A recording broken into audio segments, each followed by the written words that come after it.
We are currently listening to Politics, Politics, Politics, Politics, Politics, Politics, Politics, three politicses. Episode. Going at the screen, that makes it easier. Congress cleans house, future of tech and politics, and currently in the middle of an interview with Tom Merritt about AI. So there you go. As always, links will be included, and we're going to be rolling that into last week's core at the end of it, just because I have it queued up to re-listen to. Hi, welcome back to my channel, and welcome back to my PowerWash Simulator 2 playthrough. My name is Tony. I hope you're doing well. I'm doing pretty good. It's early, 5 a.m. Kind of sleepy. And my brain's all like, I don't know what I need to do today when it comes to work. So that's frustrating because I have a lot of directions to go. Not sure which direction I need to go in. Did not post Pacific Drive yesterday. Did not record Pacific Drive yesterday. Work-life balance. Just ran out of time. There's only so much time in the morning, and when you got to do other things, it's tough. And then I didn't record it last night because I was done with being at my desk. It's funny, that hasn't really started happening until recently, where I'm like, I am over looking at this stuff, but I'm over looking at this stuff sometimes at the end of the day, and yesterday was one of those days. Today I get to leave work early because I have an appointment to be donating plasma. Take a little time for myself to help save lives. I don't think of it that way. I think about getting money because I do get paid for that, but there's a benefit to people living and being cured of things as a result of that minor monetary reward. So I enjoy that.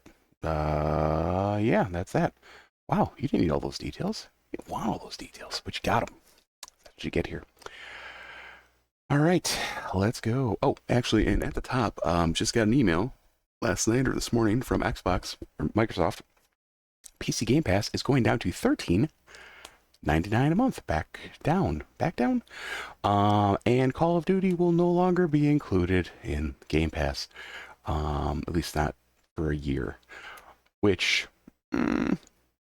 I knew it was too good to be true in a sense when they made the purchase, and I thought, yeah, we're gonna get fucking Game Pass on, or we're gonna get Call of Duty on Game Pass. I won't have to buy that game ever again.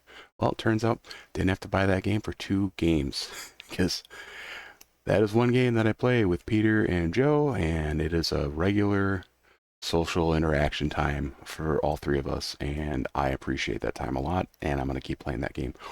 So they got me for $70 a year plus freaking battle pass. But that also means that I'm going to be I'll probably move back to BattleNet for my purchases, which means my Call of Duty points should still be on that account. We'll find out. All right. Let's go. Let me hit play. Turn this down a little bit. And again, politics with interview of Tom Merritt. Links will be in the description. And its subordinates can continue to use Anthropic. In fact, they continue to use Anthropic in the Department of Defense. All right, so they've got to figure out that whole supply chain risk lawsuit. Saw that we had quite a bit of money, thing, which they could easily do. They could easily settle out. I think we have enough to buy. Like you said, it's entirely a personality conflict that needs to happen to get rid of that. Well, part of it is because one of Dario's personality quirks is a credible fear. Yeah, we could buy a new one. That if they don't like what is happening, they will take action. Yeah, sure. And so it's like that's where it's like you actually are more in tune to the personality side of this than I am. I don't understand what it is that caused Amode and Hegseth to come to odds so harshly.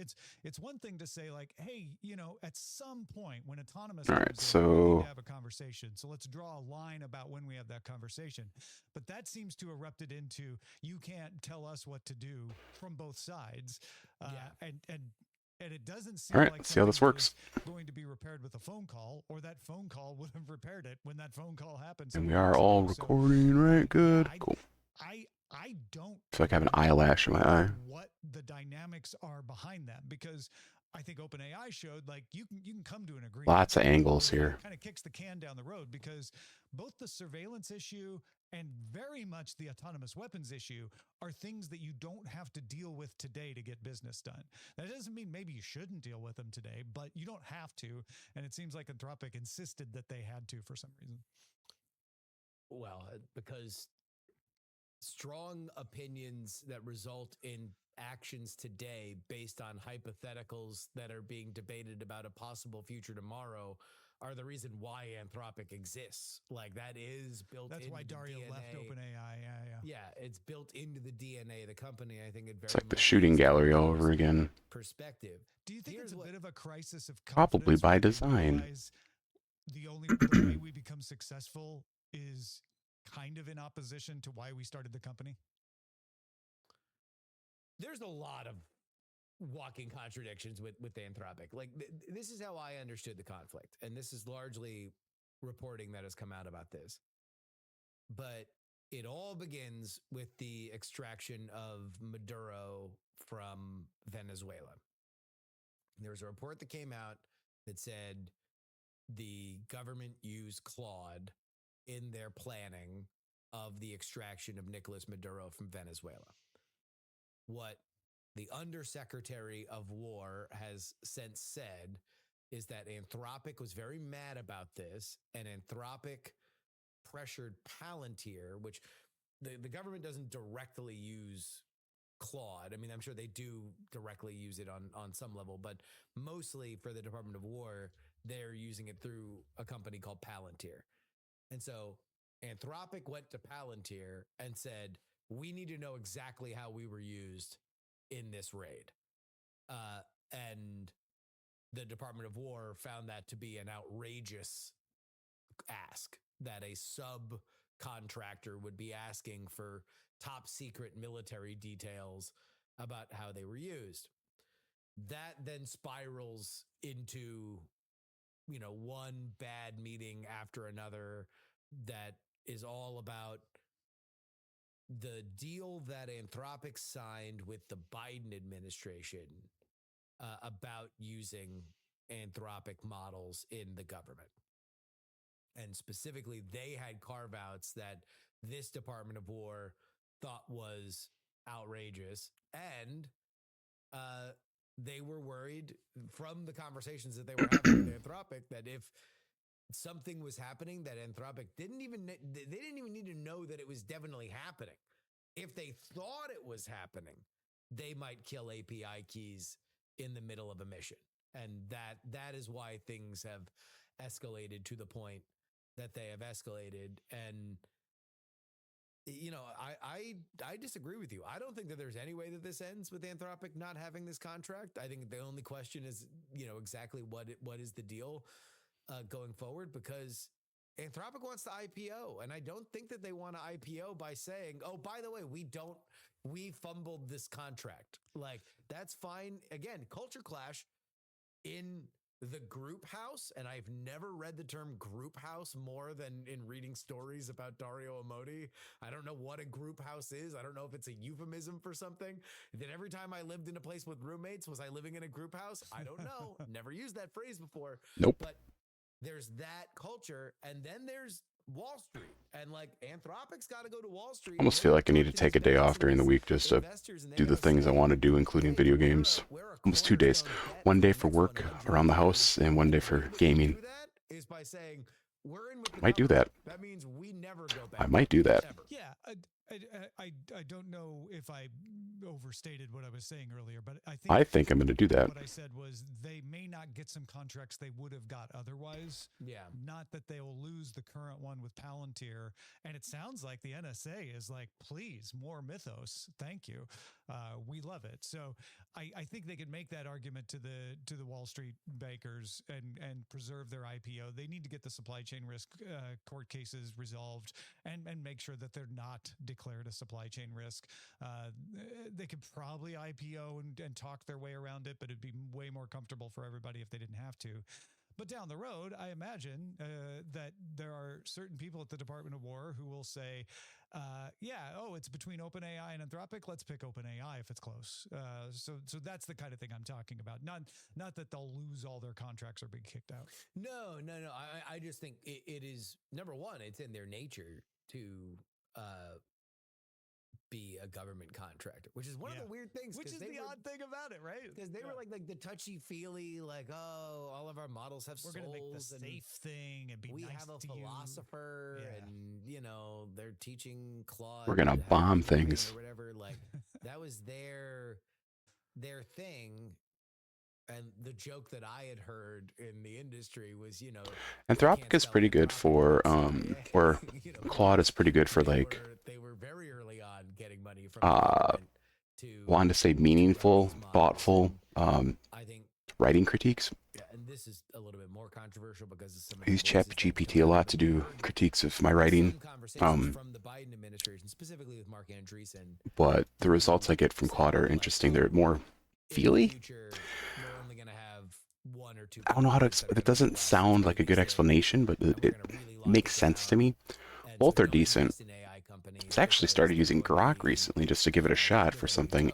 I was very surprised by how it actually worked versus what I thought it would be like. You would imagine that Anthropic was going to be one of them, and that is something that more aligns with Dario Amodi's worldview. Like, he is not shy about saying that he is only accelerating because other people are accelerating, and he is not. He is scared about where things are going. He wants to be the responsible hand on the tiller. Hence the mythos only going to 40 trustworthy organizations. Mythos is scary. If I was writing a fictional book with this story, I would not have called it mythos, because people would be like, well, that's silly. Calling the thing that no one gets to see mythos, isn't that wearing it on its sleeve? But yeah, why not name it Fakio? And that's, it kind of gets us to connecting from the earlier part. Is it really the scariest AI model that's ever happened?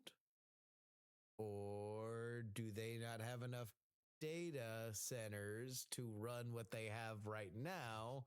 And a very, very large model, which is a lot more expensive and compute intensive to serve to your audience, is not something that you can serve at scale right now. And so it's a lot easier to say, because that's the thing about the speed and the acceleration of this industry right now, is that, like, in tech, if you had a service or a product that you meaningfully updated once a year, you were state of the art. Yeah.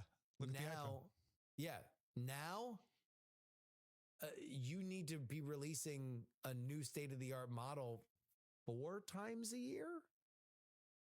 Possibly more. Like, that's, especially if you were to strata it out to, like, reasoning models, image models, video models, all the different kind of versions. Design. Like, these are all things that you have to constantly be competing. One thing I just realized, is that Gemini, I can plug a link into my YouTube video, and Gemini will do a full summary of the video, including links to certain bits or parts of the video. I'll be doing that because I hate doing that part, the linking part, but it actually will pull those things out. Is it great? Probably not, but it's better than nothing. And I have to add it in after the video goes up, but still, it's pretty cool. I was impressed. Tried that out last night. It's the second guy going, like, it also gives us that advantage. I feel like that's what's going on with Mythos. They said, you know what? We really need to impress the investors. This is really, really good at finding bugs, and we're uncomfortable with it. That's our company culture. We should probably release it to a limited number of people, and let's really brief the bankers so we impress them. And the second guy in the room said, hey, and it'll save us a bunch of compute too. And everybody's like, yeah, another good reason to do that, right? So it's not like they didn't think about it, but I don't know. It's the main motivation for them. They'll eventually catch up on compute, or they will go out of business, and I don't think they're going to go out of business. I don't think they're going to go out of business either. They have a ton of money. They're just going to have to spend a lot of it buying very, very expensive compute now, as opposed to building their data centers. And that was something that Dario was very chesty about like 6-7 months ago that like, oh, this race to build data centers, how foolhardy. And now not quite the take I think he probably Anthropic could end up being the smartest company in the room when they sweep in and buy all the unused capacity because people overbuilt. Because they overbuilt, and now it does not look, at least right now, that overbuilding is an issue right now. But that gets into one more political vector here, and that is we do currently have maybe the best. No, not maybe. It is the best tech feud that we have seen since Apple versus Google post Android and iPhone, since Apple versus Microsoft, since Steve Jobs, really. Nobody has hated each other more than Anthropic and OpenAI hate each other. That's saying something with Elon Musk out there. Yes, Elon's like trying to get in. Like he's like suing OpenAI and calling Dario misanthropic. Jesus. He just wants to be in the center of something. But really, this is about those two. And they do have clean lines because Anthropic did have ties to the Biden administration a lot more than they did the Trump administration. And at least Greg Brockman from OpenAI is somebody that has been a very big donor to Republican causes over the last year and change. So there are a little bit more kind of red, blue, clean lines here. Not to say that either company is, explicitly political. I don't think that they are. But when you already have a blood feud, which is about personal things that kind of go back, that aren't political, but doesn't stop Dario from calling OpenAI bootlickers to the authoritarian Trump regime in his Slack. And it doesn't stop, whispers people are on fucking the other side that he's, touchy-feely. So like it's interesting. Public perception. I don't know how much of it has penetrated into the mainstream of technology, even not just the mainstream of everything, but when you peer into the world of AI, it is definitely the blood sport that everybody is watching, and it gives you a whole different lens when you watch that moment when OpenAI came out and said, "Hey, we worked up an agreement with the U.S. government that we think is something Anthropic could use." I hope they do. From the outside, that looks like, oh wow, OpenAI just trying to do what's best for the industry. From this lens, it looks more like you jerks. You could have done it. We'll big time you by doing it ourselves and rub it in your face. There's certainly, look, it is that moment. Anthropic bought a Super Bowl ad to needle OpenAI. To needle OpenAI and to build up their own consumer. And it has worked. Well, they did the first. I don't know if the Super Bowl ad did the second. I know for sure that the fight with the Pentagon meaningfully kicked up. Like it wasn't until the Super Bowl ad had some groundwork laid in people's minds. It was the fight that really brought people over. Well, to be that's like, I'm going to use Claude. That's what made Claude the #1 app in the App Store, and that kind of stuff. Can't believe it's been since the Super Bowl. That's not that long ago. Cancel ChatGPT. It's an act of political defiance against the Trump administration to cancel your ChatGPT and to sign up for Claude, the great, beautiful resistance machine. And I do think that there is some real political enmity between these companies. Now, if you were to survey the workers at those companies, both of whom are based in San Francisco, I would bet that they would probably match to the voting pattern of San Francisco, which is incredibly blue.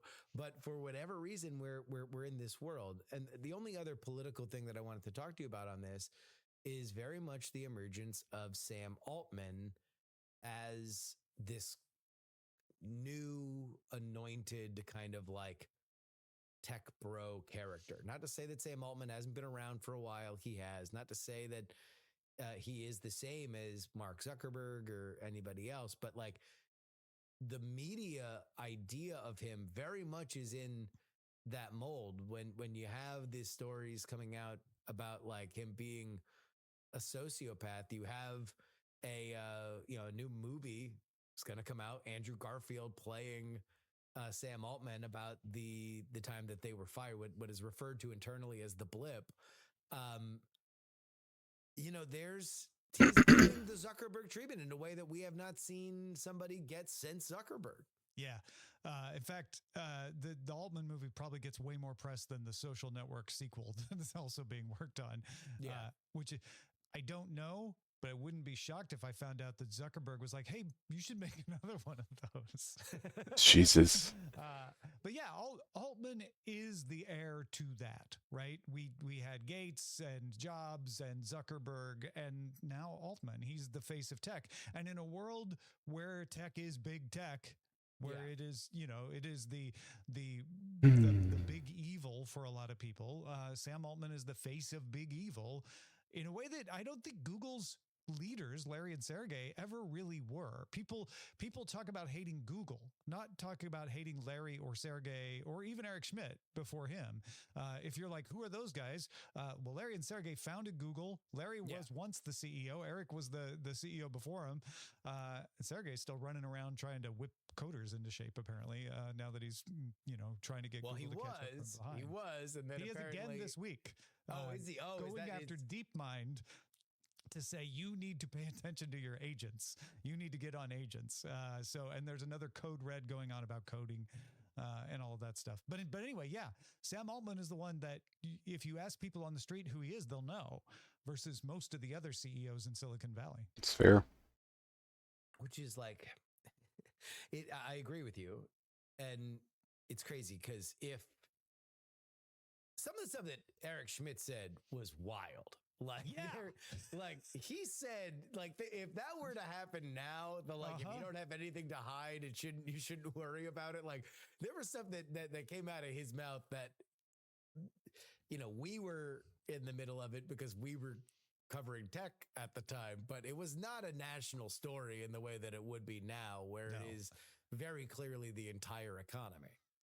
Yeah, and I think I get the impression that Sam Altman kind of doesn't care, but kind of doesn't want it. I look at a lot of his public statements, and I think he'd rather someone else was running things so he could get back to doing what he does best, which is being visionary and coming up with ideas and starting things up, right? But unfortunately, he's in that cage now, and he is going the way Bezos, who has not been the CEO of Amazon for years now, is always blamed for everything Amazon does. Mm-hmm. I think Altman is that guy for OpenAI and always will be now. Oh, without a doubt. Yeah, without a doubt. This is the violence things against him. That's fucking thing that we haven't talked bad. About. Well, we haven't really talked about the idea that it's going to kill us all. Where do you think we are now? Where is America's collective doom? I don't think it's very high, unless you're on social media talking to people who are high. I think it is more a concern for your everyday person that it's going to take a job, that it's going to throw people out of work. That and the price of devices are the two things I see people getting the most angry about outside of data centers. Data centers thing is very local and very, it depends on whether there's one near you. The price of RAM being bought up by all the evil AI companies, therefore making my cell phone more expensive, making my laptop more expensive, making it more fucking computer video card and making that more expensive. All of that stuff is definitely getting people angry. But there's plenty of people who aren't buying a new device or are following that market as much. So I think the layoffs thing is the one that everybody's upset about. Now, most of the layoffs are happening in white collar jobs, mostly in technology and media. And in my opinion, in a large part as cover for still correcting for overhiring and dealing with economic issues that companies need to do. They can get away with it by saying, but also AI. But that's the story that gets out into the press, and people say, companies are laying people off because of AI. When does it happen to me? Am I safe? And I think that is your second biggest worry there. The idea that it's going to kill us never really made it out of Silicon Valley. It never really made it out I of think Northern when California. ChatGPT first launched, there was a little more of that in the general public, and then people started using it, and it couldn't tell you how many R's were in a strawberry, and most people were like, forget it. This thing can't even, do this. It can't. It's probably not going to kill me anytime soon. Well, I also think that the people who have talked about that the most, the decelerationist, as they are known in the term of art, their argument hasn't really changed. It still remains like, oh, it might kill us. It might kill us. It might kill us Bummer. and despite the fact that there are very popular commercially available products, it's like, wait, hold on. So is this thing going to kill me? Oh no, not It's that like, thing. no, not that thing, but possibly a new thing is going to kill you. Yeah. It's like, okay, well, that's the kind of thing that only gets people when it's new, and people get used to it real fast, for good or ill, right? Yeah. They may be entirely right that it's going to kill us, but it's hard to get people to fear something that's going to kill you later versus something that's going to kill you now. Which brings us to the jobs thing, which I would agree with you is probably the more pressing thing. And yet, I don't know if meaningfully we know any more about either. The idea of OpenAI or Anthropic is Cyberdyne, and they are going to create a thing that kills us all, and that there is going to be an economic apocalypse where 50% of all knowledge workers will be fired in, a 3-month period. Well, I don't think that there's much evidence to suggest either, and yet we talk about them in startling assurances. Well, and that's why I suspect most of the layoffs are really for other causes, because all the data that's been done, and we're starting to get some really good studies of the efficiencies that these tools can bring, show that they don't have the productivity increase that you would expect if you were going to be laying people off.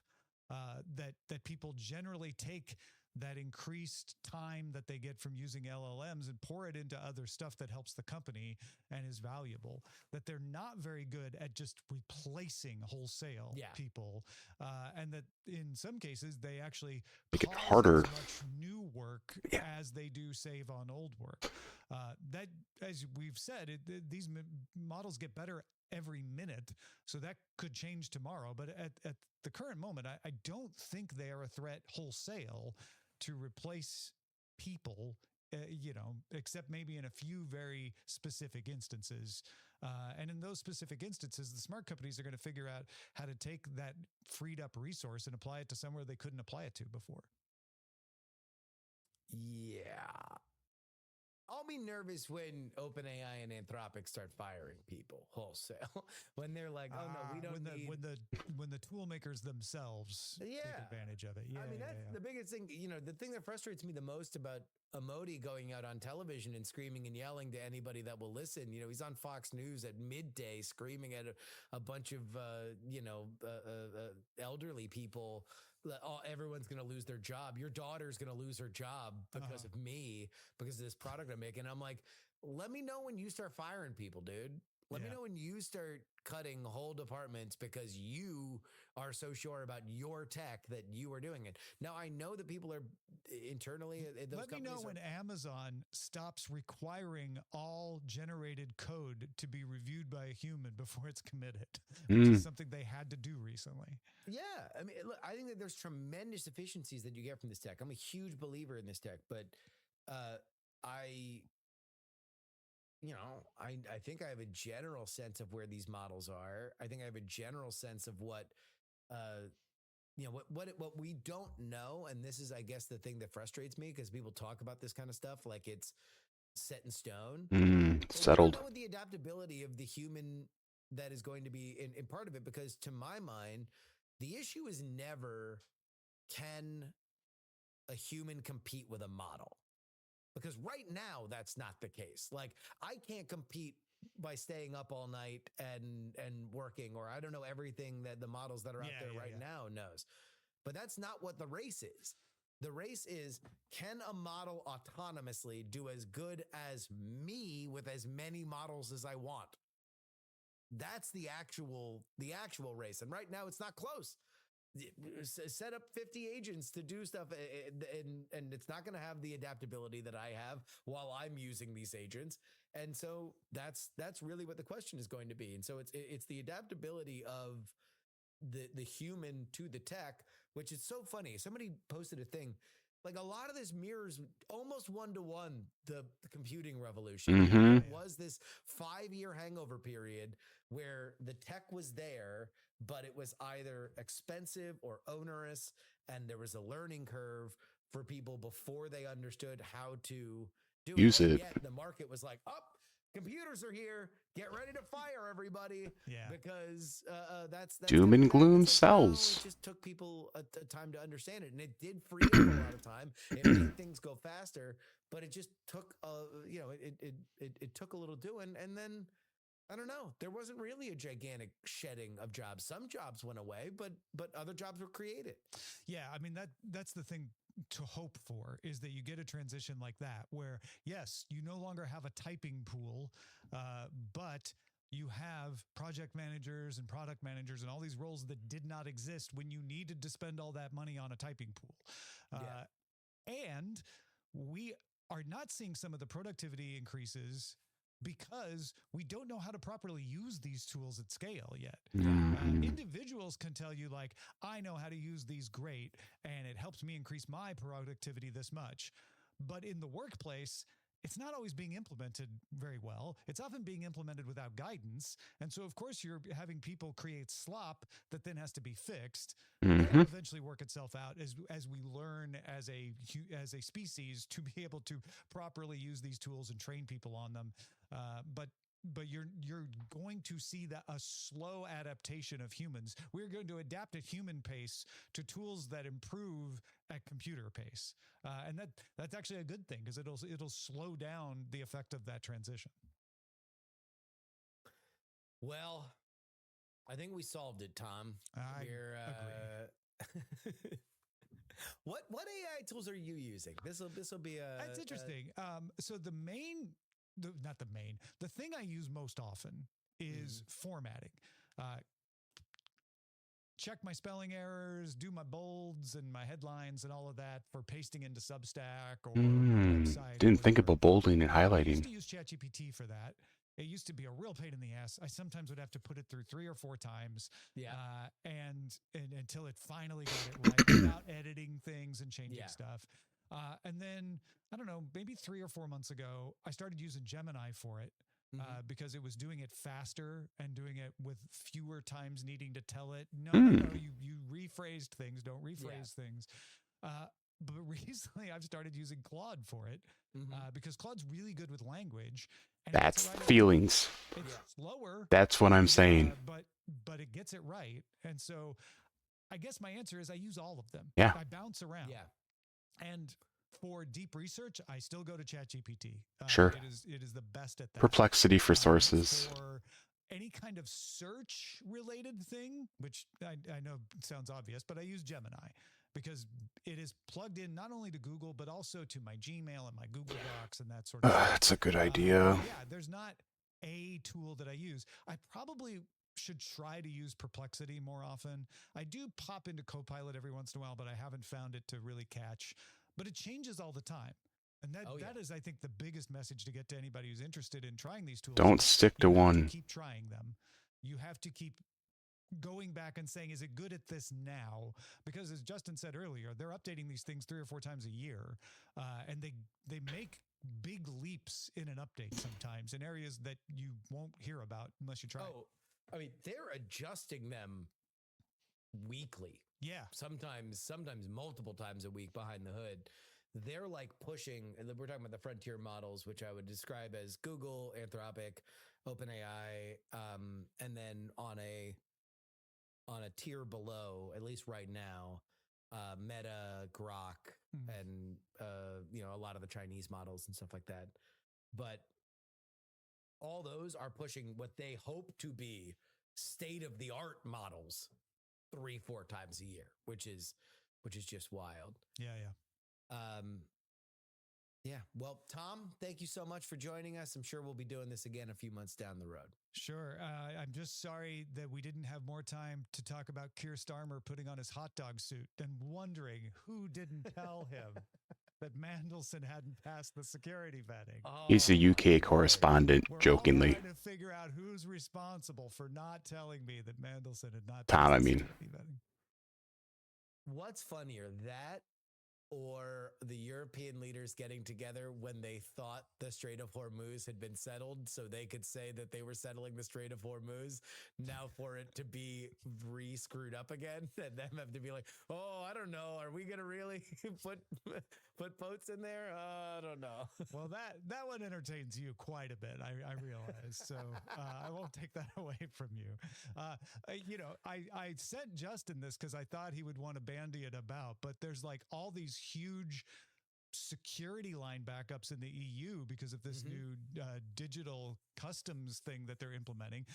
And some airports, not all, have had whole flights take off empty because nobody was able to get through made the it security on. flight. Jeez. Wow. And it just goes to show Europe, you always point at the US and laugh. And then 6 months later, you're doing the same thing. Same thing. Aren't you? Aren't you? Tom, where can people find you? Daily Tech News Show, dailytechnewsshow.com. Our job is to give you context to understand technology, be able to be the person in the room who's like, yeah, I heard about that. I know about that. Every day, Monday through Friday, and sometimes on weekends with some special topics like we did with Justin this week about the Anthropic meeting in the White House. You can find it wherever fine podcasts are sold or traded. It's dailytechnewsshow.com. Good God. Thank you, Tom. Thanks, Justin.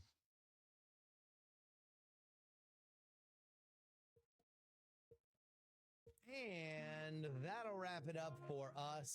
I buy. Politics brought to you by me, Justin Robert Young, hosted and written. The producer is Will Saddleberg. Not yet. While I have you, all right, Will, put up this Reddit post. It just cracked me up. This was on Friday night. It is from the r/Bill Simmons subreddit. If you're unfamiliar with Bill Simmons, he is formerly of ESPN. He now runs a podcast network called The Ringer, sold to Spotify a while ago. He is known as a sports guy, but he was the sports guy. That was his nickname.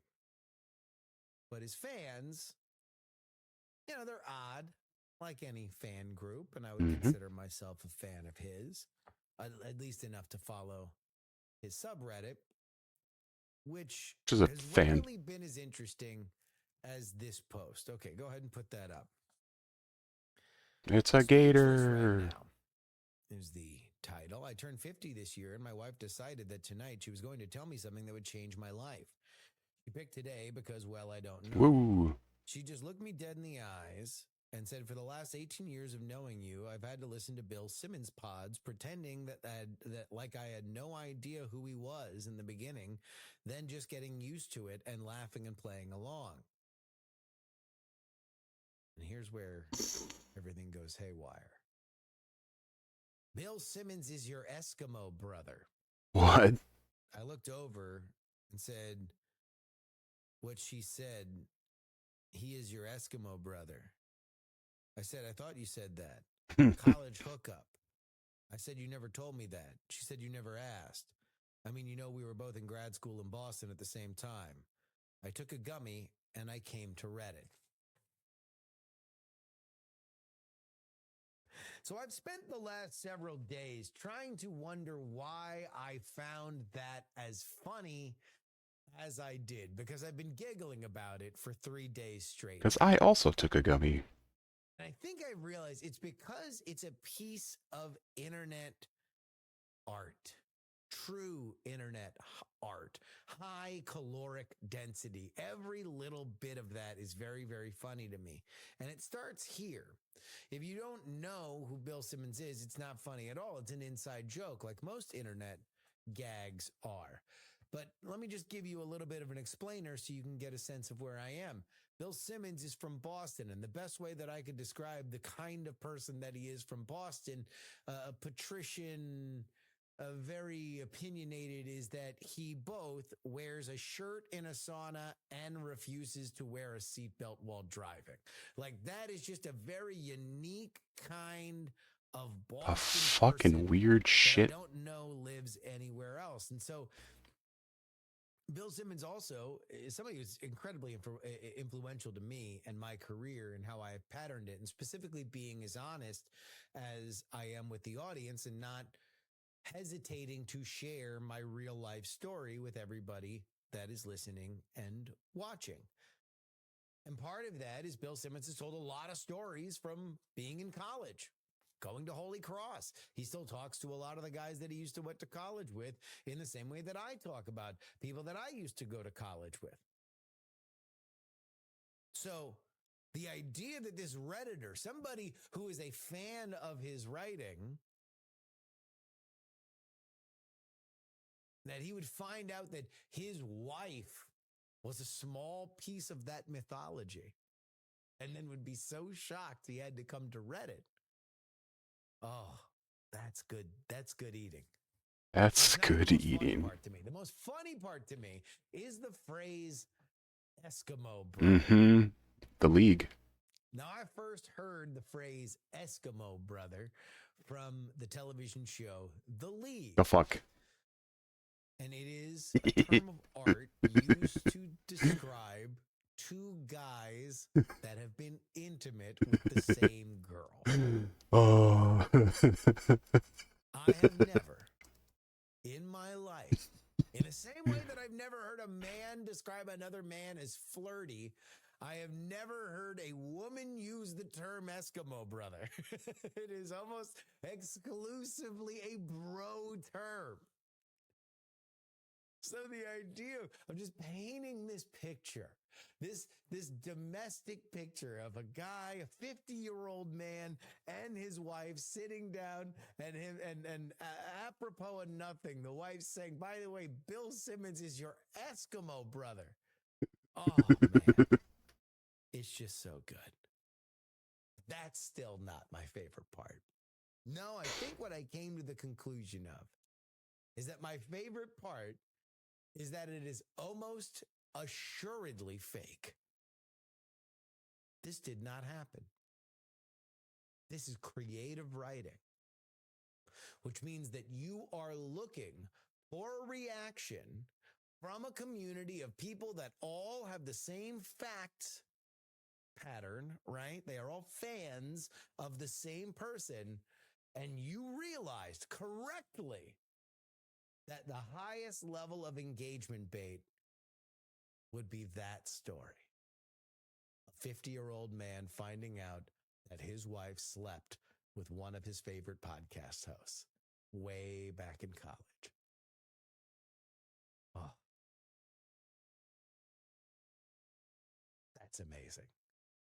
It's just the perfect example Just of the internet creating something that is so unique, it could never, ever be even thought of to be replicated in any other medium. Anyway, just thought you should know. If you'd like to email the program, it is theyoungamerican@gmail.com. Find, follow, and share video clips of the show. TikTok, Justin R. Young. That is the same on Instagram and Twitter. YouTube is Politics. That's where you get each and every one of these shows in full, beautiful, high definition video, including my new outfits that, I'm classing the joint up. It's not just your boy in a t-shirt. If you would like to help now me it'd be buy cool more if Gemini for could the show, you can do so by hitting me off with a one-time donation. You think pull that this is a clips little, out you wanna hit me or off with a tip? shorts. PayPal.me/payjury. Venmo is Justin-Young. That would be neat. PX3 Cash. You can send me anything you'd like. I hate making shorts. 153184 Austin, Texas 78715. The only way you get bonus content is takepoliticsseriously.com. That is our Substack. That is where, for a nominal monthly fee or $99 for the entire year, You get 2 bonus episodes of this show. If you add all the episodes that we put out over the year for $99, divide it by $99, you are coming out at about 50 cents an episode. What can you buy for 50 cents these days? Nothing. Certainly not passage through the Strait of Hormuz if you're that Indian boat captain who fell for the crypto scam. I'll tell you that. But if you want your name read on the program, you can do so like these fine folks in our foundational tier, including Sunny, L3PO, Peepaw, Middle-aged Mike. Middle-aged Mike, Tom, Nick, Sarah Jeannie, Jeremy, Pro Idiot, Chiller Tomatoes, Neil, Casey. Oh yeah, it's Adam. Baby Puppy, Dr. Whiskey, Fat Tony's PJs from From New York. York, Will, The Borge B, Michael, I listened to this a bit. Bongo, Andrew, Edwin, Sam, Andrew, Phil, Edison, Devon. Paul, Gloria Young, my mother. A dog named A dog Checkers. named Truckers. Jerry, Trucker, John, Zombie Bernie, Doc. Steven, and Zombie Doc. You want your name read on the show? Head on over to our Substack at the foundational tier. That is where you do it. On Friday's edition of the show, the Wunderkind, the young phenom, Gabe Fleischer, joining the program. We want to talk about the permanence of the Trump administration. But that'll be then. This is your old pal Justin Robert Young saying, Politics has 3 Others names. talk about politics. Others talk about politics and still more discuss politics, but this is the only one that dares to talk about All 3. all 3. Now we're going to be going right into a core episode. Diamond Club hopes you have enjoyed this program. Dog and Pony Show audio.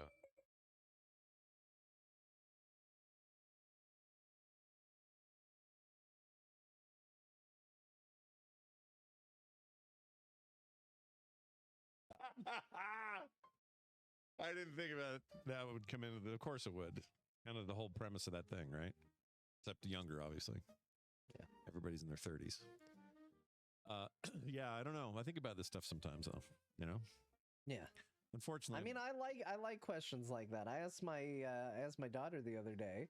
I said, "Hey," because she's starting to discover religion. Mhm. You know, it's not anything we pushed her towards or said she couldn't, could or couldn't check do. out. Sure. So she's kind of doing it on her own. Yeah.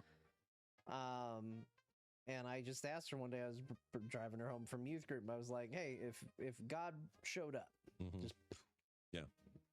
there they is. Yeah. What do you think God would want to talk about?" What did she say? I mean, kind of what you would expect, right? Yeah. Like, is there a plan for me? What is the plan? What Yeah. can I do to walk the plan Sure. and all that? But I've thought about this a lot. Yeah. What would you do different? I think if I could meet God, Mm-hmm. God would show up and say, "What do you think of the state of the MCU?" Yeah. Yeah. Yeah, Wait, I think that'd he'd be the question he'd ask you, or you'd ask him? Yeah, he'd be like, what do you think this new Spider-Man movie is gonna be like? You think it's gonna be good? Mm. You gonna be into it? Yeah. And people laugh, but I genuinely think that's the truth. Yeah. Because here's my thinking on it. Now you're gonna know how much thought I've given this. Yeah.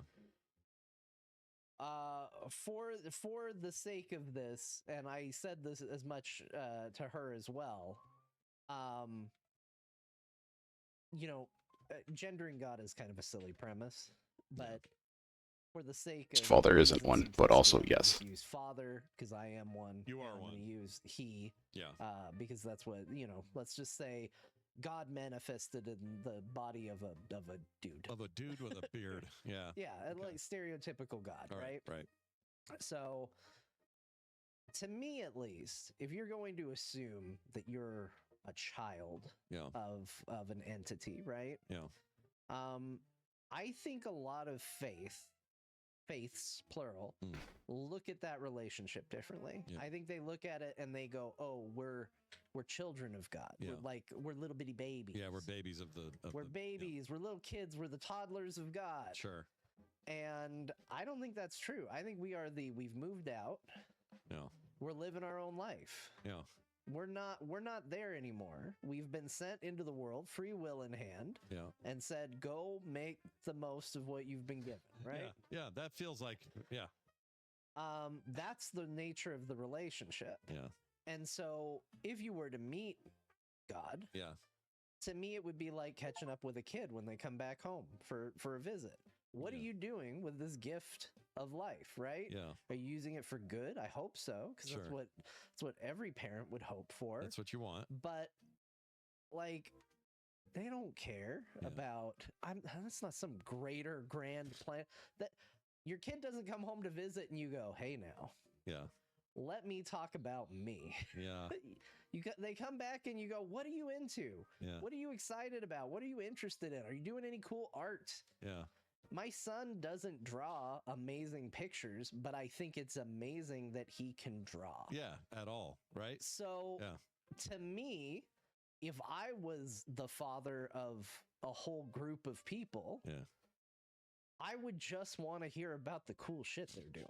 Yeah. So I would just be like, man, that new Spider-Man movie is going to be awesome. Yeah. I Gonna hope be lit, so. as they say. Yeah. Let's talk about it. Yeah. That's what I think the conversation would be. I like that. I like that a lot. Yeah, that's it. I think that's as good as answer as any. Oh, hi, Bo. That's bars, John. Bars. Thank you, Bo. Hold on, Bo's low, and I don't know why.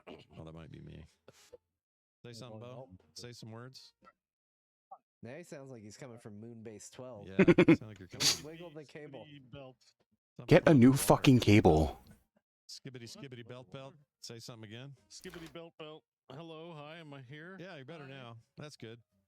That's weird. It had to take a trip on a lovely rocket ship, so I could hear you. Okay. I don't know what that was about, but That's bars, John. Little Einstein. oh, The bars. it's the bars.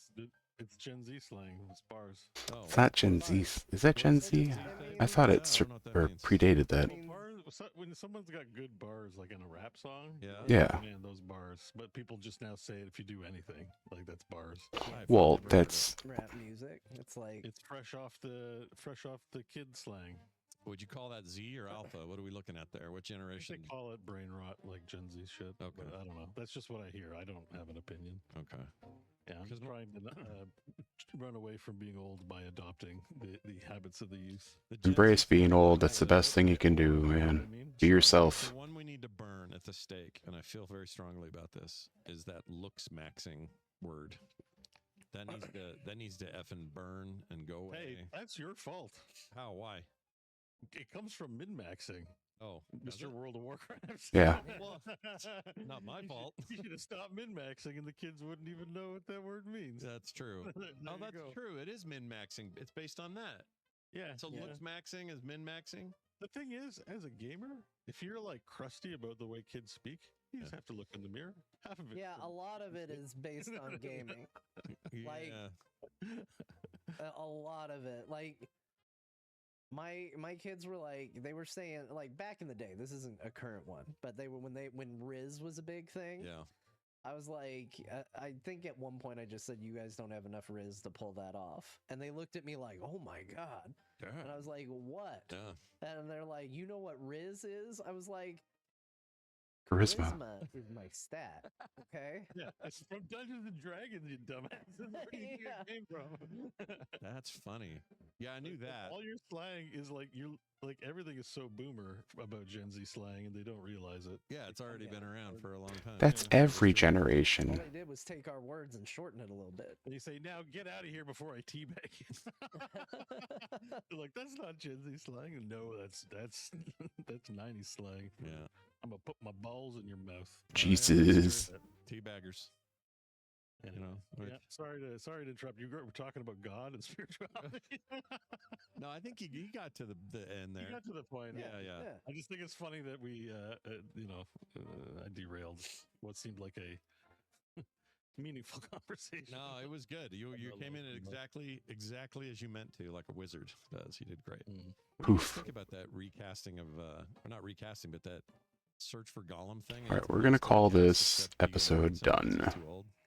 But Oh. Ian McKellen's in it, but it's fine. Pretty good. You know, he's Gandalf the old. Thanks for watching. Have yourself a great day. Who Bye. else